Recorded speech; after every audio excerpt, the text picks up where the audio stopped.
घर जाकर धर्मपाल अपनी पत्नी से आज के दुखद हादसे के बारे में दुखी मन से बताता है।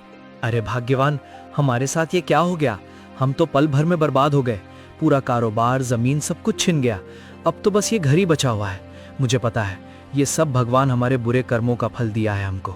ये जी, आप ऐसे मायूस मत हो, कुछ रास्ता होगा। हम ऐसे कैसे बर्बाद हो गए।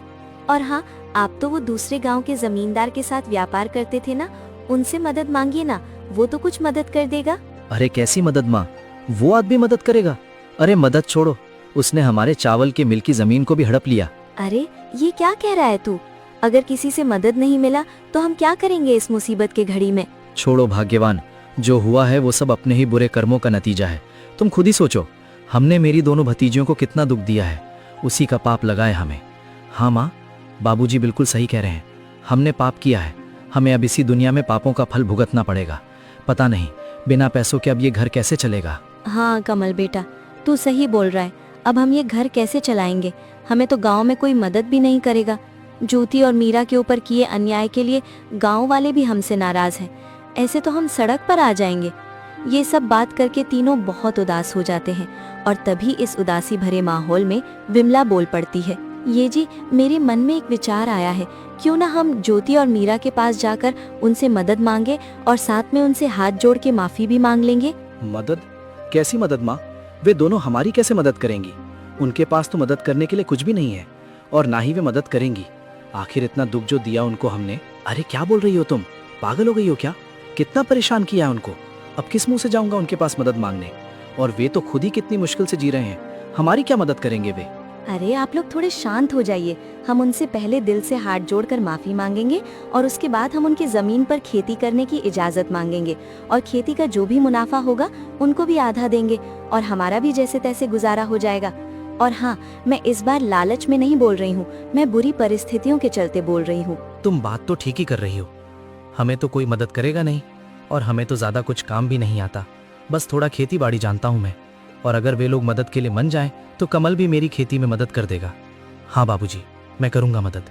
चलिए बात करने जाते हैं उनसे, और अगर वे मदद नहीं भी करें तो कम से कम माफी की उम्मीद तो रख ही सकते हैं। ये बोल के तीनों ज्योति और मीरा के घर पहुँचे। चाचा जी, आप लोग अब यहाँ क्या लेने आए हो? चाची, हमारा चावल के मिल पे आग लग गई है, हम तो पूरा बर्बाद हो गए। हाँ, मुझे पता चला आपके बारे में और मुझे इस बात का खेद है, लेकिन आप हमारे पास क्यों आए हो? क्या आपको लगता है कि आग हमने लगाया है? नहीं ज्योति, तू हमें गलत समझ रही है। हम तो तुम दोनों से माफी और मदद की आस ले आए हैं। मदद? कैसी मदद चाची? क्या मदद चाहिए आपको? हम तो खुद ही जैसे तैसे जी रहे हैं और आप किस हक से मदद मांग रहे हो? हम हैं ही कौन आप लोगों के? बिमला ने गिड़गिड़ाते हुए ज्योति और मीरा को सब कुछ बताया और ये सब बात होते समय धर्मपाल और कमल शर्मा से अपनी सिर झुका लिया था। मीरा बिमला की बात सुन के बोली, हम मदद करेंगे चाची, जो हुआ सो हुआ। आखिर आप लोग हमारी चाचा चाची हैं, हम आपके साथ हैं। क्या बोल रही तू मीरा? पागल हो गई है क्या? भूल गई कितना दुख दिया है इन लोगों ने हमें, और हमारे बुरे समय में ये लोग कहाँ थे? अब क्यों मदद करेंगे हम इनकी? ऐसे मत बोलो दीदी, आज माँ बाबूजी होते तो वे भी इन मुसीबत में इनकी मदद करते।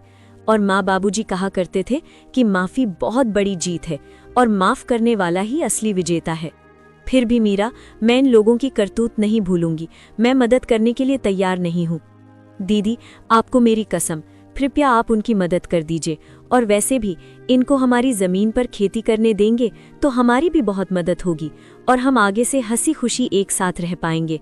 मान जाओ ना दीदी, मुझे माँ बाबूजी की कमी बहुत खलती है। इनके साथ होने से मुझे अच्छा लगेगा। ज्योति मीरा का मासूम चेहरा देख उसके खातिर मान जाती है और धर्मपाल, बिमला और कमल ने भी हाथ जोड़कर दोनों से माफी मांगते हैं और वादा करते हैं कि आगे से कभी भी उनका बुरा नहीं सोचेंगे।